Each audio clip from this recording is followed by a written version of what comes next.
Good evening all of you. Hello dear students, कैसे हो आप सभी? आई होप अच्छे होंगे। तो एक बार जो बच्चा लाइव आ चुका है फटाफट से सेशन को लाइक और शेयर करें भाई।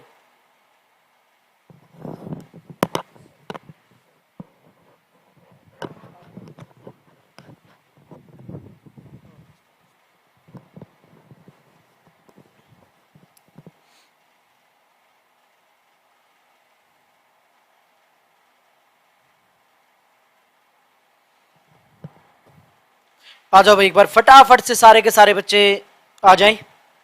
सुधा टापर जय हिंद भाई, जय हिंद। एक बार शेयर कर दे भाई सारे के सारे बच्चे। जो बच्चे है ना लाइव आ चुके हैं एक बार सेशन को शेयर करें भाई। आज का जो सेशन है बड़ा ही जबरदस्त और जानदार आपका सेशन रहने वाला है।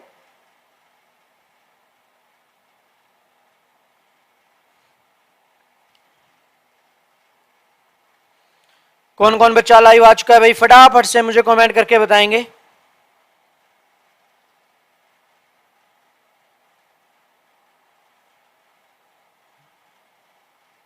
आ जाओ भाई सारे के सारे बच्चे एक बार सेशन को लाइक करें।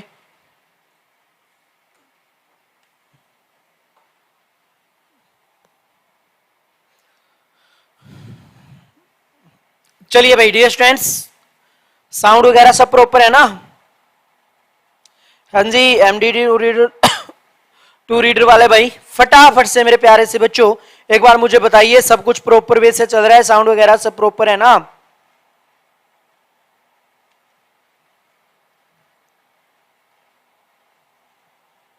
और सेशन को शेयर करके आए भाई फटाफट से। ये शेयर नहीं कर रहे बच्चे बिल्कुल भी।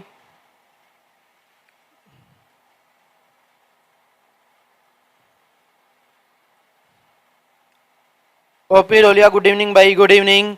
सारे है ना प्यारे बच्चे जो रीडर पब्लिकेशन पे हैं, फटाफट से वो सारे के सारे बच्चे सेशन को लाइक और शेयर कर दें भाई। और फटाफट से मुझे कमेंट करके बताइए ये सेशन आपको कंटिन्यू चाहिए ना, तो उसके लिए आपको शेयर करना पड़ेगा, ठीक है ना?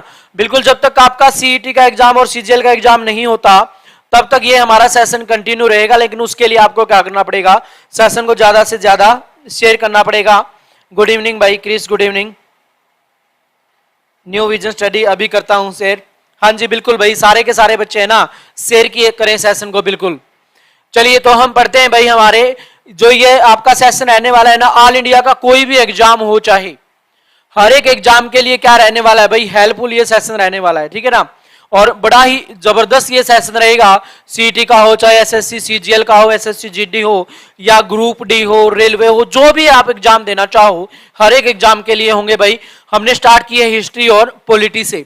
प्रीवियस ईयर क्वेश्चन, यहाँ पे क्वेश्चन हमेशा ही रिपीट होता है, ठीक है ना?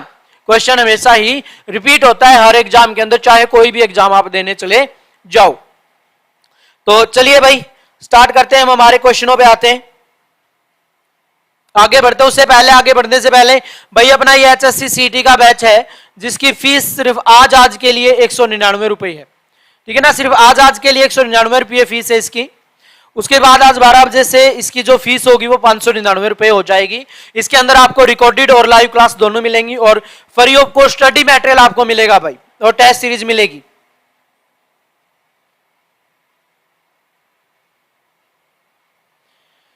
सुधा टावर कह रहा है कि सर एनडीए में हिस्ट्री के जितने भी क्वेश्चन आए थे वो सारे आपने करा रखे थे।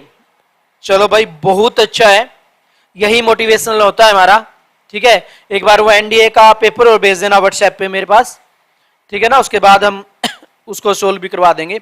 चलिए भाई हम क्वेश्चन बैंक पे आते हैं। क्वेश्चन देखिए भाई, ये क्वेश्चन आपका सीजीएल के अंदर पूछा गया था भाई 2010 से लेकर 2022 तक जितने भी एसएससी के एग्जाम हुए हैं, चाहे सीजीएल हो, चाहे सीएचएसएल हो, चाहे जीडी हो, चाहे एमटीएस हो, जितने भी क्वेश्चन आए ना वो सारे के सारे क्वेश्चन हम यहाँ पे कवर करने की कोशिश करेंगे भाई। हमारा टारगेट तो यही है, देखो सारे के सारे क्वेश्चन आपको यहाँ पे करवा दिए जाए, ठीक है? तो देखिए क्वेश्चन क्या है, निम्नलिखित में से काल को क्रम करके व्यवस्थित करे भाई। इसने कह रहा है कि इनको व्यवस्थित रूप से करना है कि कौन सा पहले आया कौन सा बाद में आया। तो चलिए भाई फटाफट से बता देते हैं। सर डेली होगी, बिल्कुल डेली होगी भाई क्लास, आप लोगों पे डिपेंड करती है, जितने ज्यादा आप शेयर करोगे। तुगलक वंश, लोधी वंश, सैयद वंश, इलबरी तुर्क या खिलजी वंश। तो सबसे पहले दिल्ली सल्तनत की हम बात कर लेते हैं भाई। दिल्ली सल्तनत से क्वेश्चन पूछा जा रहा है, दिल्ली सल्तनत का जो टाइम पीरियड है इसकी हम बात करें तो 1206 से लेकर 1526 तक का इसका टाइम पीरियड रहता है भाई दिल्ली सल्तनत का। कब से कब तक? 1206 से लेकर 1526 तक। 5 वंश आते हैं भाई इस पे। कितने वंश आते हैं? 5 वंश। सबसे पहला वंश कौन सा है अगर आपसे पूछा जाए तो आप कहोगे सर सबसे पहला जो वंश है ना वो है गुलाम वंश। इसका जो टाइम पीरियड होगा वो होगा 1206 से लेकर 1290 तक का भाई, 1290 तक का। अब आप कहोगे सर गुलाम वंश है ही नहीं, तो ऑप्शन क्या है भाई? इलबरी वंश। कौन सा है? गुलाम वंश, या इसी को हम बोल देते हैं क्या? इलबरी वंश। दूसरे वंश की हम बात करें भाई, दूसरा वंश कौन सा होगा आपका? दूसरा वंश होगा मेरे प्यारे बच्चों ये आपका है खिलजी वंश। दूसरे वंश की हम बात करें तो कौन सा वंश होगा भाई आपका? खिलजी वंश होगा 1290 से लेकर 1320 तक का भाई। तीसरे वंश की हम बात करेंगे ना तो तीसरा वंश कौन सा होगा भाई? तीसरा वंश होगा आपका तुगलक वंश। तुगलक वंश की हम बात करें 1320 से लेकर 1414 तक। उसके बाद पांचवें वंश की हम बात करेंगे ना ये होगा आपका सैयद वंश। सैयद वंश का जो टाइम पीरियड होगा वो 1414 से लेकर 1451 तक होगा। और पांचवा होगा आपका लोधी वंश। पांचवा कौन सा वंश होगा भाई? लोधी वंश होगा 1451 से लेकर 1526 तक। ठीक है, तो ये रहता है भाई टाइम्स। बिल्कुल भाई, बहुत बहुत अच्छी बात है, आप लोगों ने शेयर कर दिया है ना। ऐसे ही शेयर करो सेशन को, यही मोटिवेट होता है भाई हमारे लिए। तो आप सेशन को शेयर करते हो, आपको सेशन अच्छा लगता है तो हमारा यही मोटिवेशनल होता है भाई। ठीक है ना, जितने ज्यादा आप सेशन को शेयर करते हो हमारा मोटिवेट बढ़ता है, हम और ज्यादा आपकी क्लास कंटिन्यू करते हैं। ठीक है, तो अब देखिए भाई क्या है, सबसे पहले इलबरी वंश यानी कि पहले ऑप्शन नंबर 4 आएगा। देखिए भाई 4 कौन से में? पहले में भी नहीं है तो ये हो ही नहीं सकता, दूसरे में भी नहीं है, तीसरे में भी नहीं है, तो ऑप्शन नंबर डी। यहां पे आप लोगों को एक कोशिश करनी है ना, आंसर देने की कोशिश करो, भले ही गलत। जब तक आप आंसर देने की कोशिश नहीं करोगे ना तब तक ये उम्मीद मत रखना कि हमारा ठीक हो जाएगा सब कुछ। तो आंसर देना भाई जरूरी है, गलत हो या सलत हो। ठीक है, अब बात करते हैं भाई यहां पे 2 क्वेश्चन सुनिए ध्यान से। क्वेश्चन आएंगे भाई यहां से, बड़े अच्छे क्वेश्चन आएंगे। पीडीएफ आपको मिल जाएगी इसके टेलीग्राम पे, जीतू क्लासेस का टेलीग्राम, उस पर पीडीएफ मिल जाएगी। देखिए यहां पे हम बात करें दिल्ली सल्तनत के संस्थापक कौन थे भाई? दिल्ली सल्तनत के संस्थापक कौन थे? बताइए फटाफट से। दिल्ली सल्तनत के संस्थापक से अगर आपसे पूछा जाए कि भाई इसके संस्थापक कौन थे, अगर संस्थापक की हम बात करें ना तो वो थे हमारे कुतुबुद्दीन ऐबक। कौन थे भाई? कुतुबुद्दीन ऐबक। आपसे पूछा जाए दिल्ली सल्तनत के वास्तविक संस्थापक कौन थे, इंपॉर्टेंट क्वेश्चन बनता है भाई। दिल्ली सल्तनत के वास्तविक संस्थापक कौन थे? तो जो वास्तविक संस्थापक थे डियर स्टूडेंट्स वो थे इल्तुतमिश। कौन थे भाई? इल्तुतमिश थे। दिल्ली सल्तनत का उदारक आपसे पूछा जाता है भाई, दिल्ली सल्तनत का उदारक, बिल्कुल इंपॉर्टेंट क्वेश्चन है भाई। फटाफट से मुझे कमेंट करके बताइए दिल्ली सल्तनत का उदारक किसे कहा जाता है? बताओ भाई फटाफट से मुझे कमेंट करके बताओ कि दिल्ली सल्तनत का उदारक किसे कहा जाता है। कमेंट करें भाई फटाफट से, दिल्ली सल्तनत का उदारक किसे कहा जाता है? तो ये कहा जाता है किसको? ये कहा जाता है बलबन को। किसको कहा जाता है भाई? बलबन को कहा जाता है। बलबन का टाइम पीरियड हम देखें तो 1266 से लेकर 1287 तक का क्या रहता है भाई? इसका टाइम पीरियड यहां पे रहता है। उसके बाद हम बात करें ना डियर स्टूडेंट्स, इसके बाद की हम चर्चा करें, इसने एक नीति अपनाई थी, एक पॉलिसी अपनाई थी भाई, और उस पॉलिसी का नाम क्या था? लो रक्त नीति। कौन सी नीति अपनाई मेरे प्यारे बच्चों? इसने लो रक्त नीति अपनाई भाई। ब्लड एंड आयरन पॉलिसी पे काम किया भाई इसने अपने आप को जिल्ले इलाही की उपाधि दी, अपने आप को जिल्ले इलाही की उपाधि दी भाई। कौन सी उपाधि दी इसने अपने आप को? जिल्ले इलाही की उपाधि दी थी। यह भी इंपॉर्टेंट क्वेश्चन बनता है। इसकी बात हम करें, इसने क्या किया था भाई? एक फारसी त्योहार चलाया जिसका नाम क्या था? नौरोज उत्सव। क्या था भाई? नौरोज उत्सव। शुरू करने वाला कौन था? यह था बलबन। इसके द्वारा भाई पेंशन प्रथा क्या हुई? जो पेंशन प्रथा है ना ये शुरू की गई थी भाई। बुढ़ापा पेंशन की हम बात नहीं कर रहे, जब भी सैनिक इसके रिटायरमेंट लेते थे ना उनको पेंशन दी जाती थी। जिसके आज क्या कहते हैं भाई, रोने लगे जाते हैं, यहां पे जो गवर्नमेंट है वो पेंशन वगैरह देना नहीं चाहती, तो बड़े इस पे वो लगते हैं, ठीक है ना। तो उनको बड़ी समस्या होती है कि पेंशन इनको कैसे दें। तो पेंशन प्रथा जो शुरू की थी ना, वो बलबन के द्वारा की गई थी। इंपोर्टेंट क्वेश्चन बनता है। जिले इलाही दो इसने एक प्रथा चलाई भाई इसने, एक का नाम था सिजदा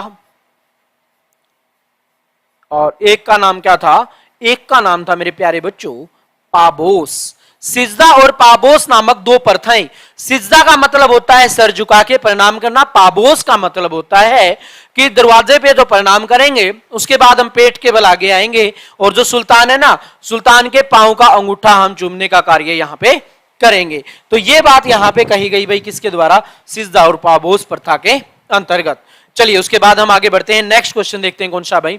और मुझे पता है अभी फटाफट से सारे के सारे बच्चे इसका आंसर देंगे भाई। मेरे को पक्की उम्मीद है आप लोगों से कि 100% आप, जो मेरा स्टूडेंट है ना वो तो 100% देगा भाई।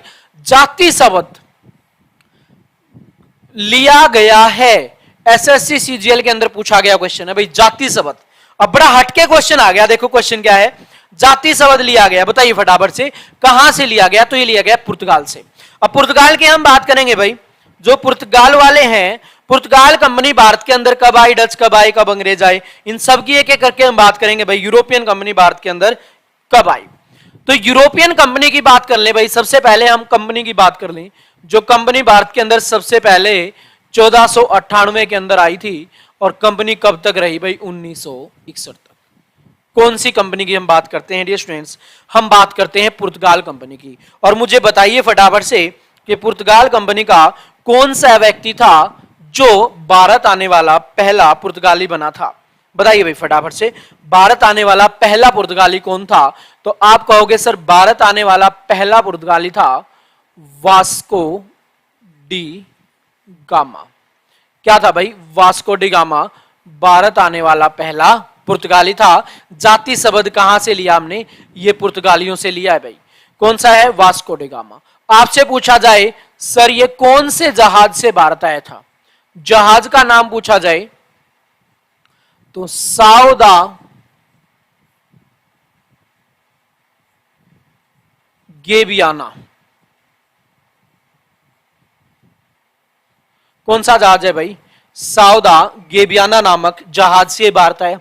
कौन सी जगह से होता हुआ आया, ये अगर आपसे पूछा जाए तो आप कहोगे सर ये आया था केप ऑफ गुड होप के रास्ते से।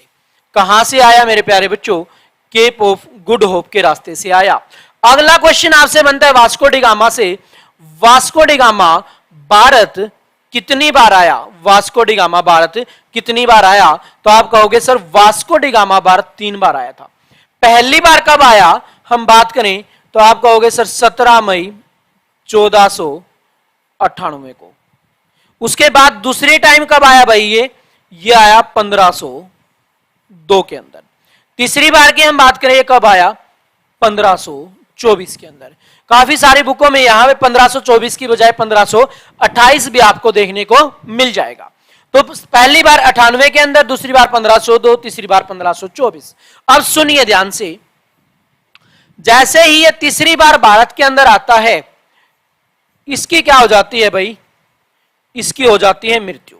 अब आपसे क्वेश्चन पूछा गया एग्जामिनर के द्वारा कि वास्को डी गामा की मृत्यु हो जाती है भारत में जब तीसरी बार आता है, तो बताओ वास्को डी गामा की कब्र कहां पर है, वास्को डी गामा की कब्र कहां पर है, बताइए भाई फटाफट से कमेंट करके, वास्को डी गामा की कब्र कहां पर है। इसकी अगर हम बात करें वास्को डी गामा की कब्र कहां पे है भाई, मृत्यु भारत के अंदर हुई थी, लेकिन जो कब्र है वो कहां पे है इसकी, पुर्तगाल के अंदर हुई। अगला क्वेश्चन आपसे पूछा जाता है कि जो वास्को डी गामा था ना, ये कहां पे आया भाई, ये आया था केरल में। कहां पे आया था, केरल के कालीकट में। और यहां पे एक व्यक्ति हुआ करता था जिसका नाम क्या था, जिसका नाम था राजा जमोरियन। क्या नाम था भाई, राजा जमोरियन। अब राजा जमोरियन था भाई केरल का राजा। इसने क्या किया था, इसका भव्य स्वागत किया और इतना अच्छे से स्वागत किया कि वास्को डी गामा का मन लग गया यहां पे, और 6 माह तक वास्को डी गामा यहीं पड़ा रहता है और अपने साथ जाते समय क्या लेके जाता है, काली मिर्च। क्या लेके जाता है मेरे प्यारे बच्चों? काली मिर्च लेके जाता है, जिसको 60 गुना मुनाफे पर, कितना मुनाफा भाई? 60 गुना मुनाफे पर क्या कर देता है? इनको सेल करने का कार्य करता है। अब जाहिर बात है, जब इतना पैसा कमा लिया गया तो वास्को डी गामा क्या करेगा? वापिस फिर आएगा। वास्को डी गामा क्या करेगा? वापिस फिर आएगा भाई यहां पे, और इसलिए वास्को डी गामा 3 बार क्या आया था? भारत के अंदर आया था। अब यहां पे हम बात करें भाई, वास्को डी गामा साउदा गैबियाना नामक जहाज से आया। बात करें हम वास्को डी गामा के द्वारा जो पुर्तगाल कंपनी है, ये इसके थ्रू भारत के अंदर आ गई, और कब तक रही? 1961 तक। अब अंग्रेज भी निकल दिए गए थे 1961 तक। ये कहां पे रहे भाई? ये रहे गोवा के अंदर। कहां पे रहते हैं डियर स्टूडेंट्स? ये रहते हैं गोवा के अंदर। गोवा से इनको निकालने का कार्य किया गया कब? 1961 में। और अब आपसे क्वेश्चन पूछा जाता है, गोवा को भारत का राज्य कब बनाया गया? तो आप कहोगे सर ये बनाया गया था 1987 के अंदर। और कौन से नंबर का राज्य था भाई?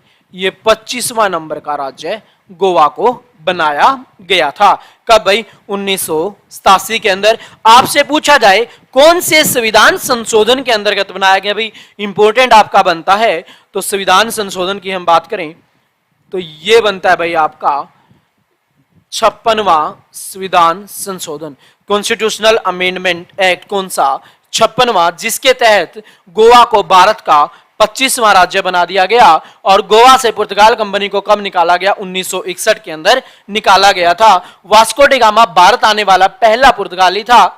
और यहां पे ये यूरोपियन जो भारत के अंदर आए थे ना, ये सारे के सारे क्या करने के लिए आए थे? तो आप कहोगे सर ये सारे के सारे है ना व्यापार करने के लिए आए थे भाई। क्या करने के लिए आए थे? व्यापार करने के लिए भारत के अंदर आए थे। लेकिन जो अंग्रेज थे ना, इन्होंने धीरे धीरे भारत पे क्या किया? रूल करने का कार्य मेरे प्यारे बच्चों किया था। एसएससी सीजीएल के अंदर क्वेश्चन पूछा गया है, और आगे भी यहां से क्वेश्चन आपका निकलना ही निकलना है। उसके बाद अंग्रेजों की बात आई तो अंग्रेजों की बात हमें करनी पड़ेगी। अंग्रेजों की बात नहीं करें तो अंग्रेज क्या हो जाएंगे? बुरा मान जाएंगे भाई।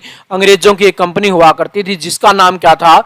आप कहोगे सर जिसका नाम था ईस्ट इंडिया कंपनी। क्या नाम हुआ करता था भाई? East India company. East India company की आपसे पूछा जाए तो भारत कब आई भाई? 1600 के अंदर। कब आई? 1600 के अंदर। भारत आने वाला अंग्रेज की अगर हम बात करें तो ये कौन था भाई? तो आप कहोगे सर ये था रोल्फ फिंच। क्या था dear students? Ralph Fitch Bharat आने वाला पहला अंग्रेज था। यहीं पे हम बात करें भाई, क्वेश्चन आता है, ईस्ट इंडिया कंपनी का एक व्यक्ति हुआ करता था, जिसका नाम क्या है? जिसका नाम है कैप्टन हॉकिंस। क्या नाम है डियर स्टूडेंट्स? कैप्टन हॉकिंस, जिसने पहली बार व्यापार के अधिकार मांगने की कोशिश की। किससे? तो आप कहोगे सर ये मांगने की कोशिश की थी जहांगीर से। लेकिन जहांगीर ने क्या कर दिया था? मना कर दिया था भाई। उसके बाद अंग्रेजों को अधिकार मिले। किसको? एक व्यक्ति हुआ करता था, जिसका नाम क्या था? Sir Thomas Roe. क्या नाम था भाई? Sir Thomas Roe. Sir Thomas Roe को यहां पे व्यापार के अधिकार मिले थे। कब? 1615 के अंदर। किसने दिए भाई? ये दिए थे जहांगीर ने। अब क्या करने के लिए आए थे भाई? ये बिजनेस करने के लिए आए थे मेरे प्यारे बच्चों। क्या करने के लिए आए थे? बिजनेस करने के लिए आए थे। लेकिन इन्होंने क्या किया भाई? रूल करने का कार्य किया। क्या करने का कार्य किया? रूल करने का कार्य किया। और सबसे पहले इन्होंने कहां पे अधिकार किया था? तो आप कहोगे सर सबसे पहले इन्होंने बंगाल पर अधिकार करने का कार्य किया था। कौन से युद्धों के बाद इन्होंने बंगाल पर अधिकार कर लिया? तो आपको पता होना चाहिए दो युद्धों का। एक तो 1757 का प्लासी का युद्ध। क्या होगा भाई? प्लासी का युद्ध। और एक 1764 का बक्सर का युद्ध। तो इंपॉर्टेंट क्वेश्चन बनते हैं भाई दोनों, प्लासी का युद्ध और बक्सर का युद्ध। इसके बाद इन्होंने क्या कर लिया था? बंगाल पे अधिकार करने का कार्य किया था। आपसे पूछा जाए बंगाल में द्वैन शासन कब से कब तक रहता है? तो आप कहोगे सर 1765 से लेकर 1772 तक बंगाल में क्या रहता है? द्वैन शासन। उसके बाद एक ट्रीटी आपसे पूछी जाती है, और वो ट्रीटी कौन सी है? वो है इलाहाबाद की संधि। कौन सी संधि है भाई? वो इलाहाबाद की संधि। आपसे पूछा जाए इलाहाबाद की संधि कब हुई, तो आप कहोगे सर ये हुई थी 1765 के अंदर। कब हुई भाई? 1765 के अंदर हुई थी इलाहाबाद की संधि। ठीक है, क्लियर है यहां तक? तो MD2 रीडर वाले बताइए भाई फटाफट से क्लास आप लोगों को कैसी लग रही है? जो रीडर पब्लिकेशन पे है भाई एक बार फटाफट से मुझे बताइए, आप लोगों को क्लास में आनंद आ रहा है ना? पुर्तगाल में, बिल्कुल सही फरमाए भाई आपने, पुर्तगाल में। बताओ भाई फटाफट से।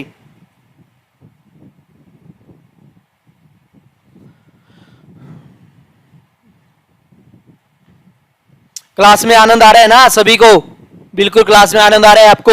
हर एक चीज भाई लेवल की हम बात करेंगे यहाँ पे, कोई फुकरे फंती वाली बात नहीं करेंगे। आएंगे और क्या होता है कि एक तरफ क्वेश्चन होता है, एक तरफ आंसर होता है और टिक करते चलते हैं, ऐसा नहीं है। एक एक चीज को एक्सप्लेन करेंगे।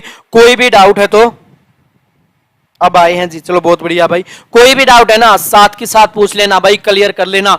कहीं से कुछ भी पूछो, आपकी खुद परमिशन दी गई आपको यहाँ पे। ठीक है, चलिए अगले क्वेश्चन की तरफ बढ़ते हैं भाई। क्वेश्चन देखिए भाई, सर्वेंट ऑफ इंडिया सोसाइटी के संस्थापक कौन थे? तो इंपॉर्टेंट क्वेश्चन बनता है भाई, सर्वेंट ऑफ इंडिया सोसाइटी के संस्थापक कौन थे? बताइए फटाफट से कमेंट करके सारे के सारे बच्चे। तो ये जो व्यक्ति थे वो थे गोखले। कौन थे भाई? गोखले साहब थे। अब गोखले कौन थे भाई, इसकी हम बात करें, गोपाल कृष्ण गोखले की हम बात करें यहां पे, गोपाल कृष्ण गोखले कौन थे? ये थे महात्मा गांधी का नाम सुना है ना आपने? महात्मा गांधी का नाम आपने सुना होगा। इनके क्या थे भाई? राजनीतिक गुरु हुआ करते थे। इनके क्या हुआ करते थे? राजनीतिक गुरु हुआ करते थे।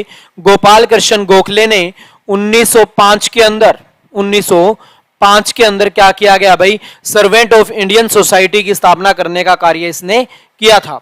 गोपाल कृष्ण गोखले की बात की जाए तो 1915 के अंदर इस बेचारे की क्या हो गई थी? मृत्यु हो गई थी भाई। 1915 के अंदर इसकी क्या हो गई थी? बेचारे की मृत्यु हो गई थी। और 1905 में सर्वेंट ऑफ इंडियन सोसाइटी की स्थापना करने का जो कार्य किया था वो गोपाल कृष्ण गोखले के द्वारा किया गया था, जो महात्मा गांधी के क्या हुआ करते थे? राजनीतिक गुरु हुआ करते थे।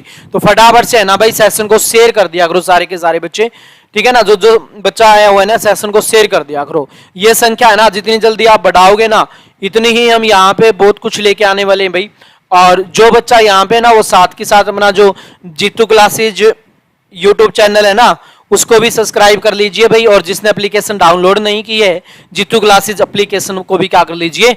डाउनलोड कर लीजिए, जिसपे आपको कोर्स परचेज करो ना करो मुझे कोई मतलब नहीं पड़ता, उससे कोई फर्क नहीं पड़ता।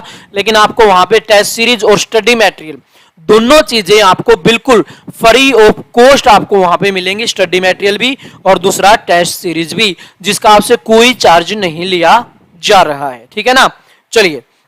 और बस अपना जो जीतू क्लासेज यूट्यूब चैनल है उसको क्या कर लीजिए भाई? सब्सक्राइब कर लीजिए। और जो स्क्रीन पे नीचे नंबर चल रहे हैं, किसी भी प्रकार की कोई भी क्वेरी अगर आपकी है तो वहां पे आप व्हाट्सएप मैसेज कर सकते हो, आपकी वहां पे फुली हेल्प की जाएगी। चलिए आगे बढ़ते हैं। नेक्स्ट क्वेश्चन देखिए क्या है, ग्रेट इंडिया शब्द का अर्थ क्या है? ग्रेट इंडिया शब्द का अर्थ क्या है, इसकी बात करें भाई। ग्रेट इंडिया शब्द का अर्थ क्या है, तो इसकी हम बात करें तो ये है आपकी सांस्कृतिक एकता। क्या है भाई? सांस्कृतिक एकता की यहां पे बात की जाती है। चलिए भाई लिंक दे दो, लिंक मिल ही गया भाई, आप सर्च करो सीधा सीधा बस जीतू क्लासेज JITTU, ये रहा बिल्कुल जीतू क्लासेज अपना यूट्यूब चैनल है भाई। और जीतू क्लासेज के नाम से ही क्या है अपनी एप्लीकेशन भी है। ठीक है, क्लियर यहां तक है ना? हाँ वो कल की क्लास में करवा देंगे भाई, कोई नहीं, लिंक कल की क्लास में एक्टिवेट करवा देंगे, आपका पिन करवा देंगे। ठीक है, क्लियर यहां तक? चलिए भाई तो आगे बढ़े हम। ये बैच है भाई, जिस बच्चे को लेना है आज के लिए 199 रुपए फीस है। कल से इसकी फीस बता देता हूं, 599 रुपए हो जाएगी, है ना? तो आज के लिए, और ये सिर्फ किसके लिए? आप लोगों के लिए, जो MD2 रीडर पब्लिकेशन पे है ना जो बच्चे देख रहे हैं सेशन, उनके लिए स्पेशली ये फीस डाउन की गई है ना? फीस ये परसों से ही बढ़ चुकी है लेकिन आज डाउन कर दी गई है एक बार के लिए। आज के लिए, आज रात को 12 बजे के बाद ये फीस बढ़ जाएगी भाई। इसके अंदर आपको रिकॉर्डेड क्लास और लाइव क्लास दोनों मिलेगी, फ्री टेस्ट सीरीज मिलेगा, फ्री स्टडी मटेरियल मिलेगा। चलिए आगे बढ़ते हैं भाई। क्वेश्चन देखिए भाई, इंपॉर्टेंट क्वेश्चन आ गया भाई एग्जाम के अंदर। आपसे गांधी जी से क्वेश्चन ना आई, ऐसा पॉसिबल है क्या? महात्मा गांधी किसके लेखन से अत्यधिक प्रभावित थे? तो सीजीएल के अंदर क्वेश्चन पूछा गया भाई, बनार से, काल से, लेनिन से या लियो टोल्स्टॉय से। तो ये किससे प्रभावित थे भाई? ये थे इनसे प्रभावित। अब महात्मा गांधी से ऐसा कोई एग्जाम नहीं है जहां पे क्वेश्चन ना आए भाई। सबसे पहले हम बात करें महात्मा गांधी की। महात्मा गांधी का जो जन्म हुआ ना, वो 2 अक्टूबर 1869 को कहां पे? गुजरात के पोरबंदर के अंदर हुआ भाई। कहां पे हुआ? गुजरात के पोरबंदर के अंदर इनका जन्म होता है। अगले पॉइंट की बात करेंगे। एलएलबी की परीक्षा के लिए कहां पे चले गए भाई? ये चले गए लंदन के अंदर। कहां पे चले गए भाई? लंदन के अंदर। वहां से 1891 में लौटे। 1891 में लौटे। 1892 में ये कहां पे चले गए? ये चले गए भाई साउथ अफ्रीका के अंदर। साउथ अफ्रीका में इन्होंने क्या किया? नटाल कांग्रेस की स्थापना। क्या की डियर स्टूडेंट्स? नटाल कांग्रेस की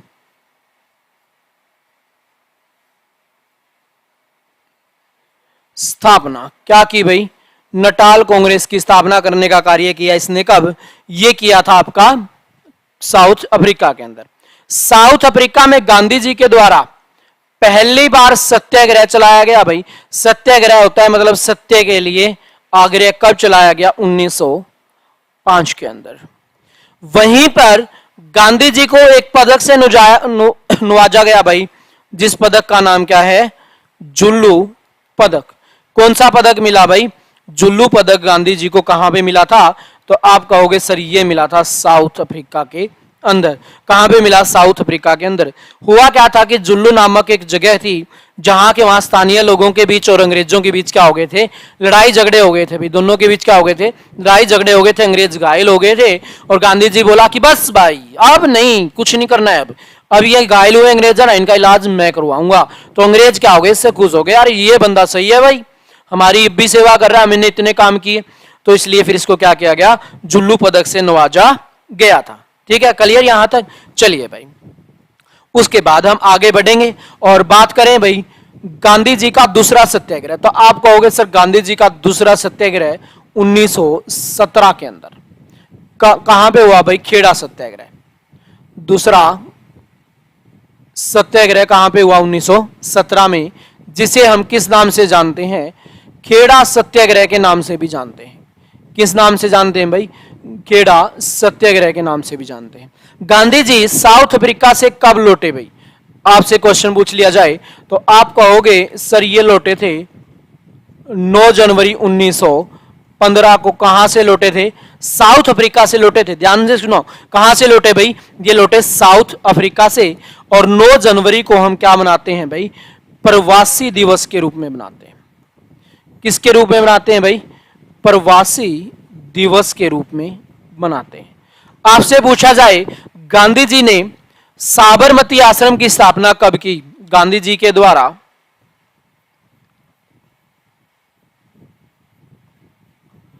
साबरमती आश्रम की स्थापना कब की गई भाई? 1916 के अंदर। कब की गई थी? 1916 के अंदर साबरमती नदी के किनारे साबरमती आश्रम की स्थापना करने का कार्य किया था। और यहीं से फिर निकले थे खेड़ा सत्याग्रह चलाने का कार्य इसने किया था गांधी जी ने। और गांधी जी ने 3 आंदोलन चलाए थे भाई। गांधी जी ने क्या किए थे? 3 आंदोलन चलाए थे। तीनों आंदोलन अहम रोल प्ले करते हैं भाई, महत्वपूर्ण आंदोलन थे तीनों के तीन। तो ये आंदोलन चलाए गए किसके द्वारा? गांधी जी के द्वारा। ठीक है, तो आपको ध्यान रखना है भाई, पूछे जाते हैं तीनों आंदोलनों की बात करते हैं। चलो बात कर लेते हैं 3 आंदोलन कब कब चलाए गए। तो पहला आंदोलन जो चला था, जो इंपॉर्टेंट आंदोलन उनकी हम बात करें भाई 1920-22 के अंदर, जिसका नाम क्या था? जिसका नाम है सविनय अवज्ञा आंदोलन। MD2 reader publication. सर अपनी एप्लीकेशन का और अपने YouTube चैनल का लिंक बच्चे मांग रहे थे, तो पॉसिबल हो तो वो पिन कर देना। चलिए भाई बात करें 1920 से 1922 इसकी। अगर हम बात करें ना तो यहां पे आंदोलन कौन सा था भाई? सबसे पहला इसका जो आंदोलन था वो था असहयोग आंदोलन। कौन सा आंदोलन डियर स्टूडेंट्स? असहयोग आंदोलन किसके द्वारा यहां पे चलाया गया भाई? असहयोग आंदोलन की बात करें गांधी जी के द्वारा, ठीक है ना। इसके अंदर हमने क्या किया? गांधी जी के द्वारा कहा भाई हम इनका सहयोग नहीं करेंगे। फिर इसको वापस कब लिया गया? तो देखिए 2 तारीख आपको इतिहास में देखने को मिलती है, 4-5 फरवरी। 4-5 फरवरी को क्या होती है? घटना घट जाती है भाई 4-5 फरवरी 1922 को। कौन सी घटना?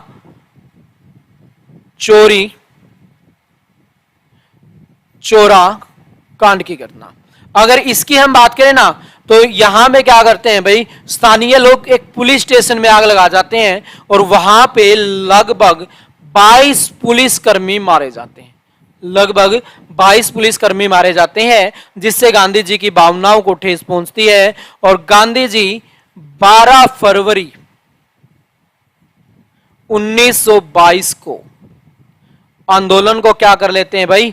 आंदोलन को वापस लेने का कार्य यहां पे करते हैं। कब करते हैं भाई? 12 फरवरी 1922 को जो गांधी जी हैं इस आंदोलन को वापस लेने का काम करते हैं।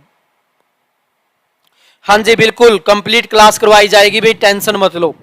आपका यहां पे है ना, जितना आपने थ्योरी में नहीं पढ़ा होगा उतना हम आपको क्वेश्चन के माध्यम से पढ़ा देंगे। डिटेल आप देख सकते हो, हमारी लगभग पौने घंटे की क्लास हो चुकी है और 5 से 6 क्वेश्चन हमने किए हैं,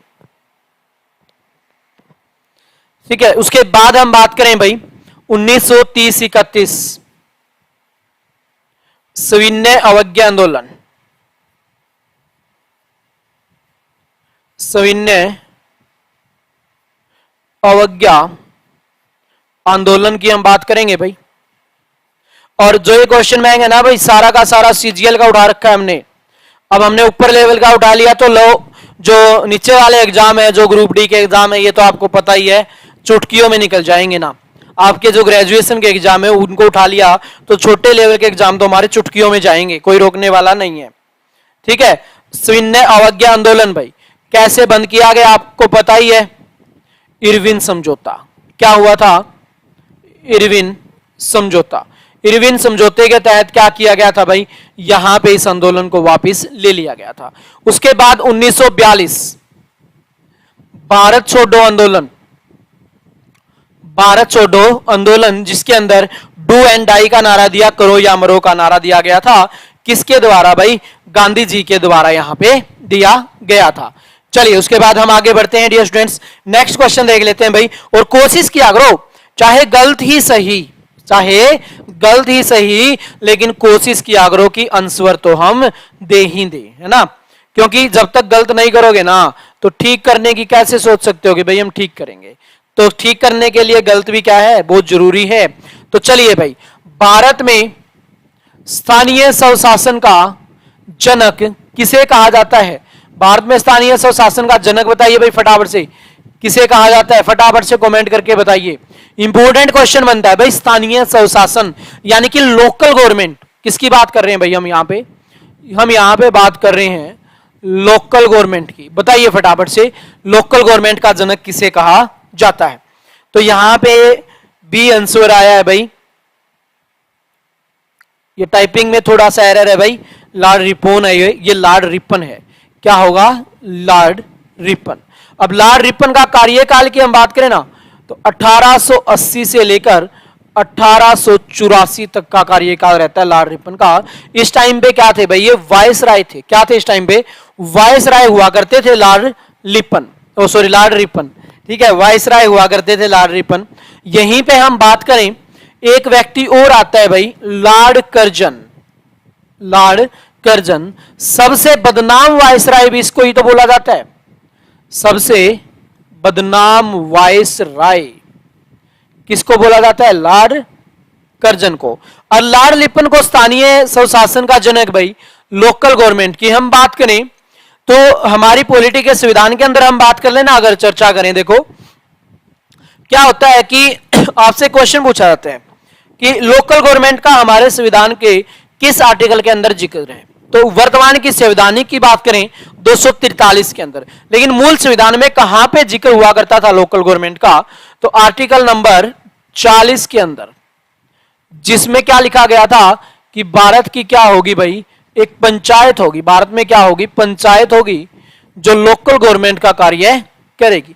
यानी कि तीन प्रकार की गवर्नमेंट हमारी, एक तो कौन सी होगी भाई आपकी, एक तो होगी संघ सरकार, जिसका मतलब क्या है, भारत सरकार से मतलब है भाई।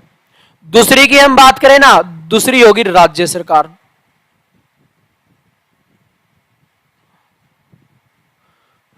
और तीसरी की हम बात करेंगे, तीसरी होगी लोकल गवर्नमेंट, जिसके अंदर हम बात करेंगे किसकी, पंचायत की, है ना।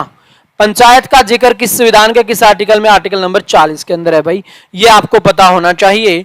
और पंचायत को संवैधानिक दर्जा आपको पता ही है कब, 1992-93 के अंदर दिया गया भाई।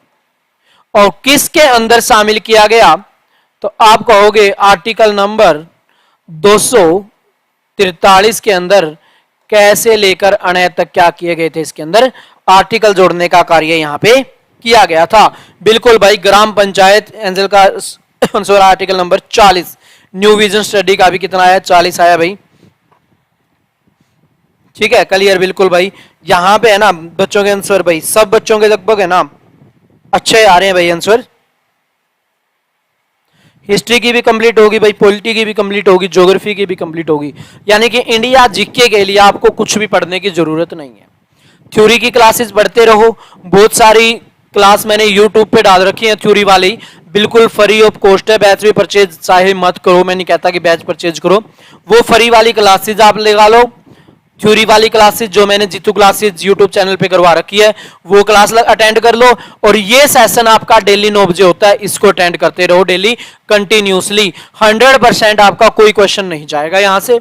और अब की नेक्स्ट संडे को हम कंप्लीट अगस्त का करंट फेयर, उसके बाद एक एक महीने का करंट फेयर हम कर लेंगे। आपका सीईटी और सीजीएल और ग्रुप डी के अंदर भी क्वेश्चन आ रहे हैं भाई, ठीक है। तो सारे के सारे कवर करवाने का कार्य हम करेंगे। सर इकोनॉमिक्स की भी होगी क्लास, सारी होंगी बेटा, टेंशन मत लो, हर एक क्लास आपको यहां पे करवाने का कार्य करेंगे। चलिए भाई, लॉर्ड कर्जन सबसे बदनाम वायसराय है ना, तो लॉर्ड कर्जन के बारे में तो हमें पढ़ना बनता है। तो चलिए बात करते हैं लॉर्ड कर्जन की। लॉर्ड कर्जन की हम बात करें, अगर चर्चा करें, तो इसने क्या किया था, इसने बंगाल का विभाजन किया था भाई। क्या किया था, बंगाल विभाजन किया था। आप लोगों का अगर सहयोग रहा ना, तो साइंस की क्लास भी लगवा देंगे भाई, कोई दिक्कत नहीं है। थ्योरी ल्यूसेंट की बहुत है क्या सर जी, हाँ जी, थ्योरी ल्यूसेंट की बहुत है, लेकिन अगर आप मेरी क्लास अटेंड कर रहे हो तो पढ़ने की जरूरत नहीं है, उससे ज्यादा ही आपको मिलेगा यहां पे, वो टेंशन मत लो, सोचो ही मत, ठीक है। पढ़ो, जितना पढ़ सकते हो देखो, पढ़ो आप अपने भी, यहाँ पे कहता मत पढ़ो, पढ़ो, लेकिन ये क्लास आप अटेंड कर लो, रामबाण सिद्ध होंगी भाई। बंगाल विभाजन किया था भाई, और 2 दिवस बनाए गए थे 16 अक्टूबर को, आपको ध्यान होना चाहिए। 2 दिवस कौन कौन से थे, एक तो शोक दिवस था और एक राखी दिवस था। शोक दिवस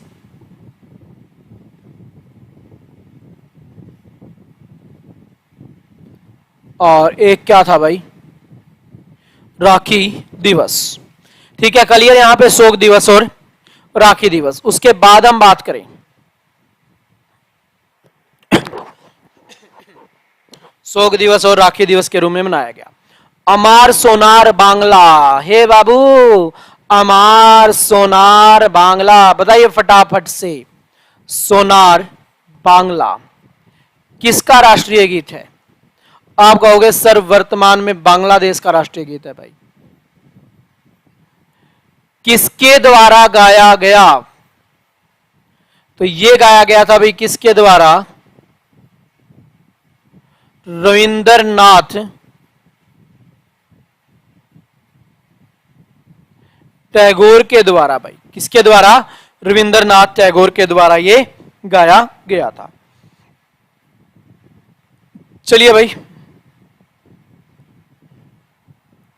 क्वेश्चन फिर इंपॉर्टेंट है क्या भाई? क्वेश्चन देखिए क्या है। बौद्ध धर्म को अपनाने के लिए अशोक को प्रभावित करने वाला साधु कौन था? बौद्ध धर्म संस्थापक कौन है? गौतम बुद्ध। कौन है भाई?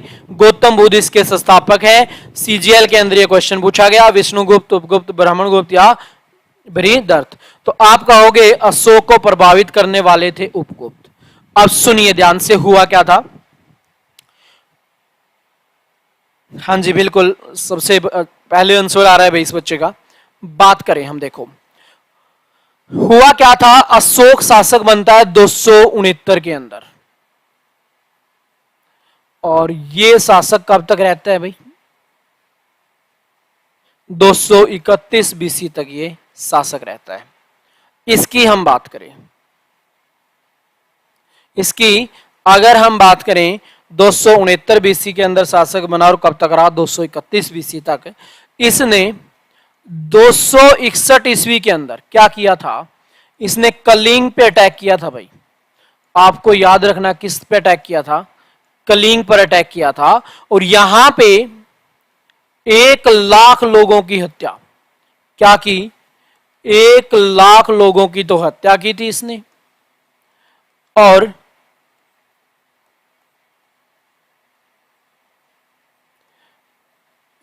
1,50,000 लोगों को बंदी बनाया था। और उसके बाद उपगुप्त इसके पास आया, इसको समझाया कि महाराज आपने ये क्या कर दिया, ऐसा आपने नहीं करना चाहिए था। ठीक है, लेकिन ये बोला कि भाई ऐसा मैंने क्या कर दिया, तू बता एक बार। तो फिर अशोक को है ना ये उपगुप्त लेके गया वापस कलिंग में, नजारा दिखाया उसको, कहा जी देख महाराज तूने क्या किया। तो फिर कहा जाता है कि अशोक का क्या हो गया भाई? हृदय परिवर्तन हो गया। अशोक ने युद्ध नीति छोड़ दी, बौद्ध धर्म अपना लिया और दम नीति पे काम करने लगा, यानी कि धार्मिक नीति पे काम करने लगा भाई। कौन? अशोक। क्लियर यहां तक? हाँ जी बिल्कुल भाई, एंजल का सबसे पहले आंसर आया, दम नीति इसने अपना ली। फिर इसने सोचा कि आज तो मैंने युद्ध करने छोड़ दिए, लेकिन जो मेरी औलाद होगी, जो मेरी संतान होगी, क्या वो ऐसा करेंगे? क्या वो युद्ध करना नहीं छोड़ेंगे? क्या वो कंटिन्यू युद्ध करेंगे? तो कहा कि भाई शायद कर सकते हैं, तो उनको भी मैं क्या करूंगा, उनको भी ऐसा ही करूंगा भाई, मैं उनके लिए कुछ ऐसा करता हूं जो ये युद्ध ना करें। तो इसने, अशोक ने क्या किए भाई? अभिलेख लिखने स्टार्ट किए। अब फटाफट से मुझे कमेंट करके बता दो भाई, विश्व का सबसे प्राचीन अभिलेख कौन सा है? विश्व का सबसे, यस सर क्लियर, बिल्कुल, विश्व का सबसे प्राचीन अभिलेख कौन सा है? फटाफट से।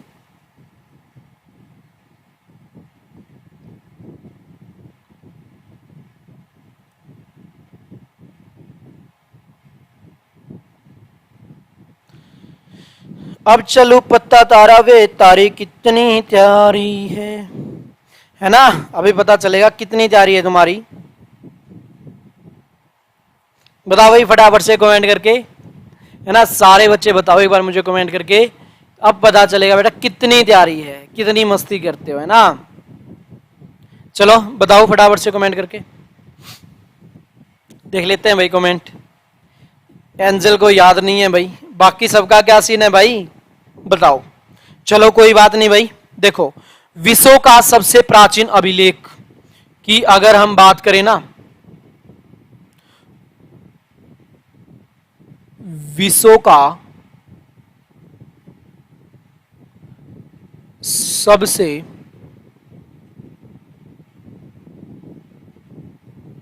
प्राचीन अभिलेख है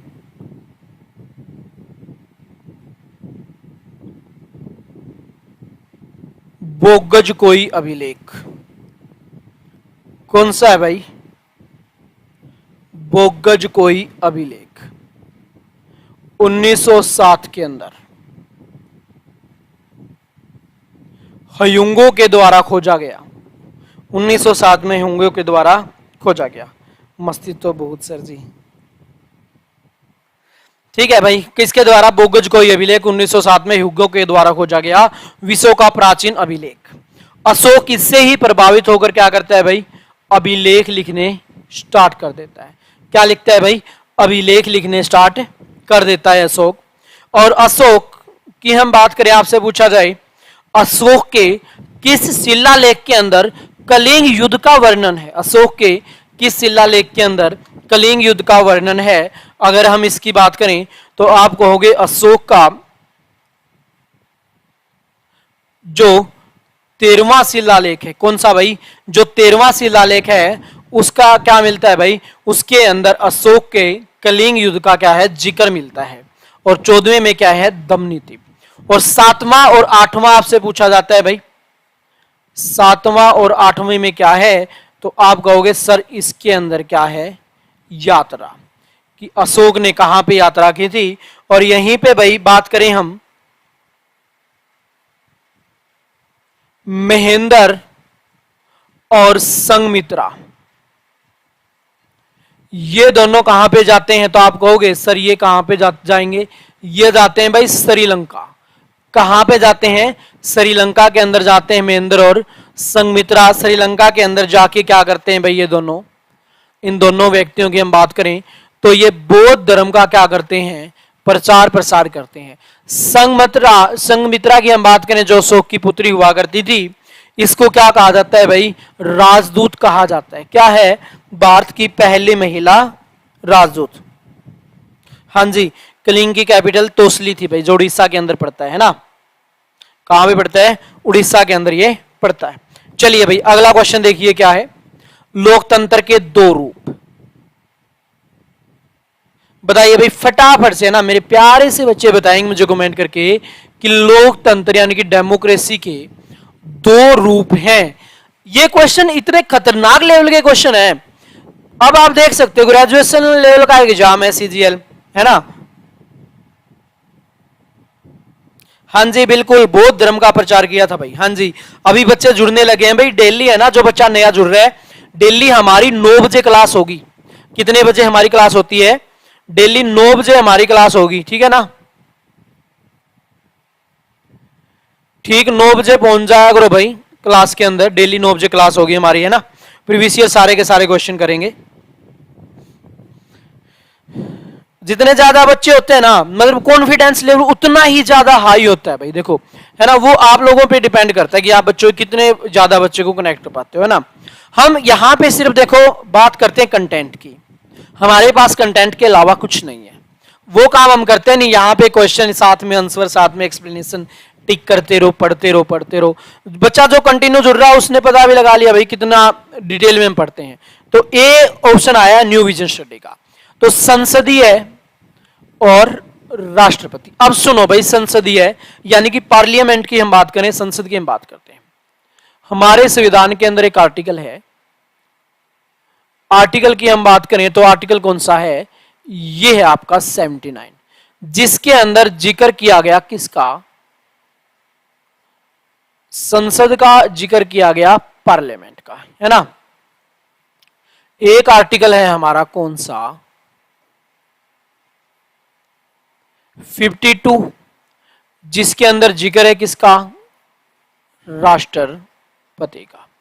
किसका जिक्र है भाई, राष्ट्रपति का। अब सुनिए, आपसे पूछा जाए कि जो हमारी संसद है ना, यानी कि पार्लियामेंट है, इसके कितने पिलर हैं, तो संसद की हम बात करें, एक पिलर है इसका राष्ट्रपति। क्या है भाई, राष्ट्रपति। अगले की हम बात करें तो एक पिलर इसका क्या है, लोकसभा। अगले की हम बात करें तो एक पिलर है राज्यसभा, यानी कि 3 पिलर। आर्टिकलों की हम बात करें, ये आएगा भाई। राष्ट्रपति की हम बात करें, आर्टिकल नंबर 52। लोकसभा की हम बात करें, आर्टिकल नंबर 81। राज्यसभा की हम बात करें, आर्टिकल नंबर 18। और संसद की हम बात करें, आर्टिकल नंबर 17। लोकसभा को क्या बोला जाता है भाई, निम्न सदन बोला जाता है। राज्यसभा को क्या बोला जाता है, आप कहोगे सर इसको बोला जाता है उच्च सदन। क्या बोला जाता है भाई, उच्च सदन। राज्यसभा की सीटें कितनी हैं, आप कहोगे सर 243, अधिकतम 250 हो सकती हैं। लोकसभा की सीटें कितनी है भाई, तो आप कहोगे सर वर्तमान में 543, अधिकतम 350। 500, 2 एंग्लो इंडियन वाली हटा दी भाई, तो 552 की जगह 550। अब बात करें हरियाणा में सीटें कितनी हैं? विधानसभा की तो 90 है,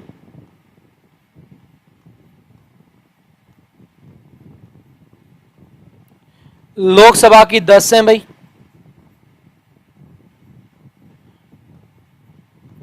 राज्यसभा की कितनी सीटें हैं? 5 है ना। क्या है? हरियाणा में विधानसभा की 90 सीटें, लोकसभा की 10 सीटें, और राज्यसभा की कितनी सीट है भाई? राज्यसभा की है 5 सीट। ये आपको पता होना चाहिए। संसदीय और राजा डी नहीं हो सकता भाई, राजा का कोई मतलब नहीं है, राजशाही का कोई मतलब नहीं, प्रत्यक्ष अप्रत्यक्ष का कोई मतलब नहीं। संसदीय और राष्ट्रपति, लोअर हाउस और अपर हाउस, ठीक है ना। अब चलिए भाई, राज्यसभा को हेड ऑफ स्टेट भी बोला जाता है, ठीक है। अब आगे बढ़े हम। राष्ट्रपति कौन होता है भाई? देश का प्रथम नागरिक होता है।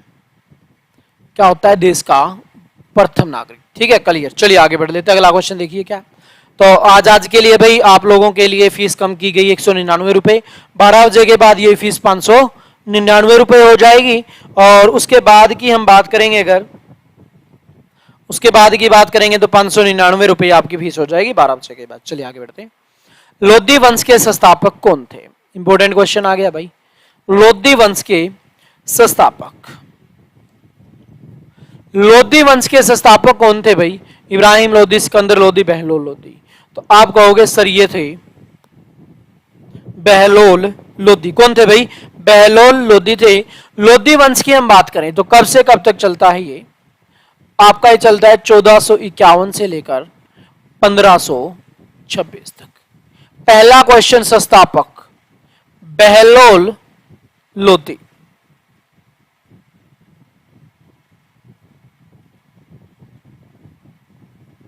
बहलोली नामक सिक्के कौन से भाई? बहलोली नामक सिक्के। अगला शासक सिकंदर लोधी।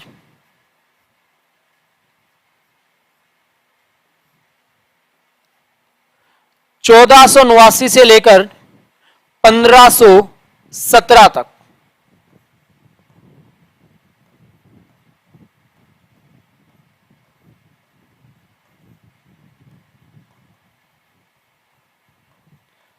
आगरा की स्थापना 1504 में। उसके बाद आखिरी शासक कौन? इब्राहिम लोधी। 1517 से लेकर 1526। पानीपत का प्रथम युद्ध, जिसमें बाबर के द्वारा तोपों का प्रयोग किया गया और यहां पे इब्राहिम लोधी मारा गया, है ना। क्लियर भाई? यहां तक सब क्लियर? तो फटाफट से सारे के सारे बच्चे कमेंट में थंब देंगे भाई यहां तक क्लियर है। तो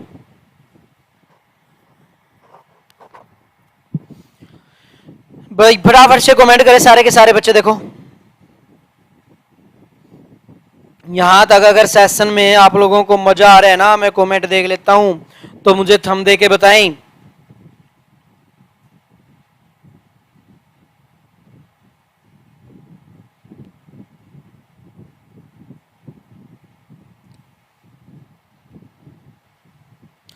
और साथ में मुझे यह भी बताएं कौन कौन बच्चा है जो चाहता है कि ये क्लास कंटिन्यू रहे।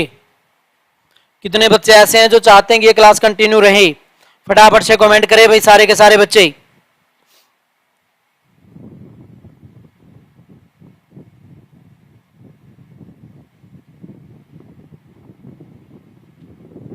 बताएं फटाफट से।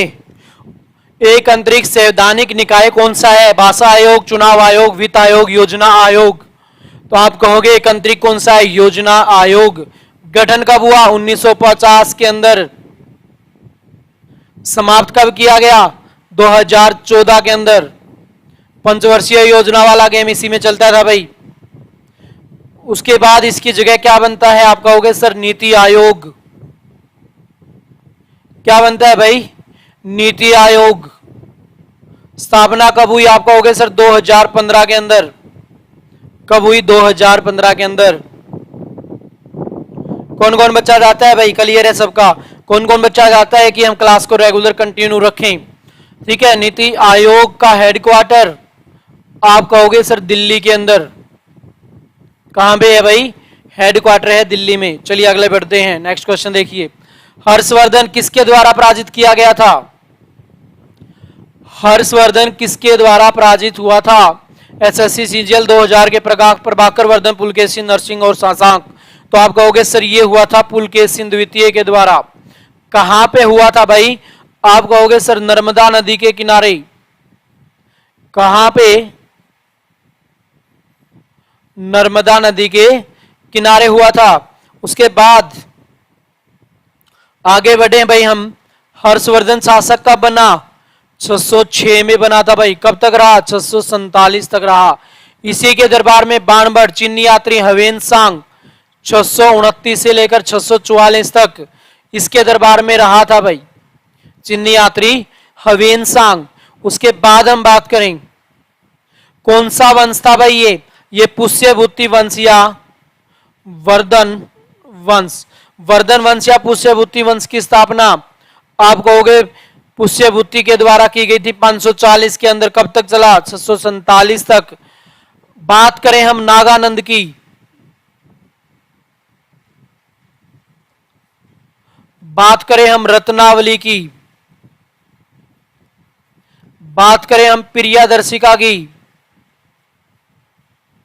ये तीन कविताएं थी भाई किसकी, हर्षवर्धन की। किसकी कविता थी भाई, ये हर्षवर्धन की कविताएं थी। चलिए आगे बढ़ते हैं भाई। निम्नलिखित में से कौन सा निरक्षर था। निरक्षर का मतलब क्या होता है भाई, जिसको कुछ आता जाता ना हो। वो कौन था भाई, वो था आपका अकबर। कौन था भाई, ये था आपका अकबर। अकबर की हम बात करें शासक कब बना,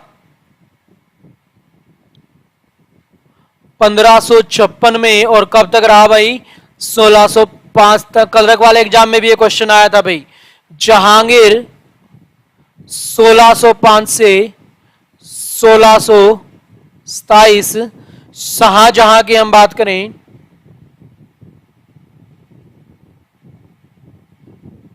1658। औरंगजेब की हम बात करें 1658 से 1707। बात करें हम किसकी, अकबर की भाई। किसकी बात करें, अकबर की। 1556 पानीपत का दूसरा युद्ध, पानीपत का दूसरा युद्ध। उसके बाद बात करें हम यहां पे, ये तो पानीपत का दूसरा युद्ध हो गया। 1562 दास प्रथा का अंत भाई।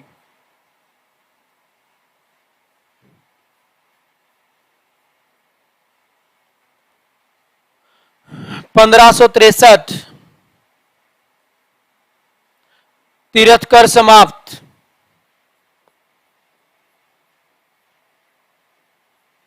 1564 जजियागर समाप्त। 1579 दहसाला प्रणाली।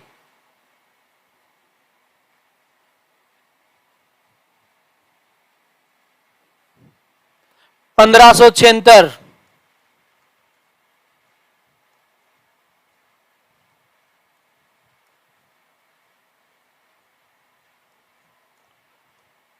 हल्दी घाटी का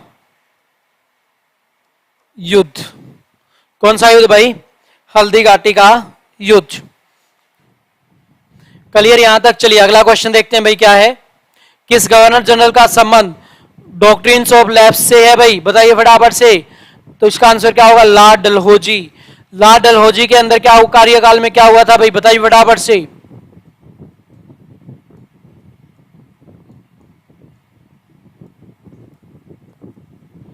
रेलवे का निर्माण कार्य हुआ भाई। इसी के कार्यकाल में 1856 में विधवा पुनर्विवाह, विधवा पुनर्विवाह, इसी के कार्यकाल में 1853 में इंडियन सिविल सर्विसेज का एग्जाम होना स्टार्ट हो गया था भाई। कहां पे? लंदन के अंदर। कौन सा एग्जाम हुआ था भाई? लंदन के अंदर इसका एग्जाम हुआ था। तो ये था भाई आज का क्वेश्चन। इसकी आपको पीडीएफ भी मिल जाएगी। और फिर मैं एक बार बता देता हूं भाई, आज रात 12 बजे तक ये फीस रहेगी। इसके अंदर रिकॉर्डेड लाइव दोनों क्लास आपको मिलेंगी। उसके बाद 12 बजे के बाद 599 रुपए फीस हो जाएगी। स्टडी मटेरियल, टेस्ट सीरीज, सारा सौदा आपको यहाँ पे मिलेगा। और इसकी पीडीएफ अगर आपको चाहिए तो उसके लिए क्या करना पड़ेगा भाई आप लोगों को? टेलीग्राम जो चैनल है अपना,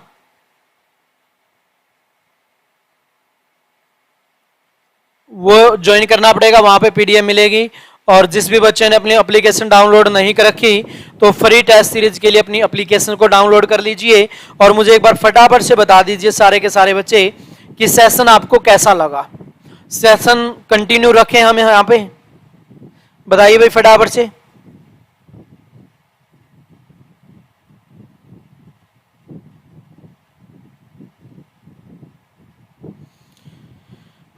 बताओ भाई फटाफट से।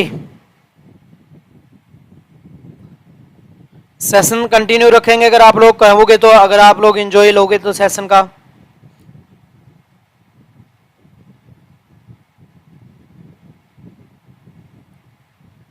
Continue sir, good information. चलो भाई आप लोगों के कहने पर कंटिन्यू रखेंगे, है ना। नाइस सेशन सर जी। चलो भाई बहुत बढ़िया। उम्मीद है हम आपके जो आपने सोचा है उन पे खरे उतरें और आपका सिलेक्शन करवाएंगे भाई 100%। हम जो पढ़ाएंगे बिल्कुल ऑथेंटिक आपको पढ़ाएंगे भाई। ऐसे नहीं कि कुछ भी उठाया और पढ़ा दिया, है ना। क्वेश्चन का लेवल भी अच्छा होगा। ये तो थोड़ी पहली क्लास थी, थोड़ा सा हल्का लेवल था, लेकिन धीरे धीरे इसका लेवल भी क्या हो जाएगा? इंक्रीज हो जाएगा। और जिस भी बच्चे ने अपना जो YouTube चैनल सब्सक्राइब नहीं किया है तो वो आ जाए भाई जीतू क्लासेज पर और उसको सब्सक्राइब कर लीजिए। हाँ जी बिल्कुल, अब की बार सीईटी पार। तो Jeetu classes telegram, Jeetu classes application और यूट्यूब चैनल हर जगह पहुंच जाओ भाई। और आपको वहां पे थ्योरी की क्लासेस भी मिली है। जो बच्चा पेड कोर्स परचेज नहीं कर सकता तो थ्योरी की क्लासेस वहां पे काफी सारी पड़ी हुई हैं, तो वो क्लासेस आप कवर कर सकते हो। आपकी चाहे इंग्लिश की हो, आपकी चाहे साइंस की हो, काफी सारी क्लासेज हैं जो वहां पे आपको देखने को मिलेंगी। बेस्ट टीचर जी के। चलो भाई न्यू विजन स्टडी, बहुत बहुत धन्यवाद। आपको अच्छा लगा। सिर्फ हम अपना बेस्ट देने की कोशिश करते हैं, बाकी आप लोगों को लगता है ये ठीक है। हमें ऐसी कोई बात नहीं है बेस्ट वाली, बस हम कोशिश करते हैं। हम ये चाहते हैं कि भाई जिस दिन भी हम क्लास में आते हैं तो पूरे उसके साथ आते हैं कि भाई आज कुछ बच्चों को नया सिखा के जाएंगे और यहां से बच्चों को हेल्प हो जाए, है ना। क्वेश्चन आएगा एग्जाम के अंदर 100%, कोई डाउट ही नहीं है, सोचने की बात ही नहीं है।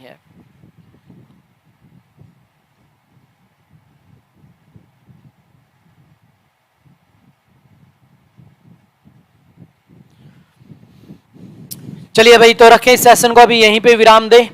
और सारे के सारे बच्चे अपने टेलीग्राम चैनल का भी यही नाम है भाई जीतू क्लासेज, यूट्यूब का भी यही है, एप्लीकेशन का भी यही है। और जो नीचे स्क्रीन पे नंबर चल रहे हैं, किसी भी प्रकार की कोई जानकारी आपको चाहिए तो आप वहां से प्राप्त कर सकते हो। स्टडी मटेरियल आपको यहीं पे मिल जाएगा। तो चलिए डियर स्टूडेंट्स, आज के लिए इतना ही। Bye bye, take care.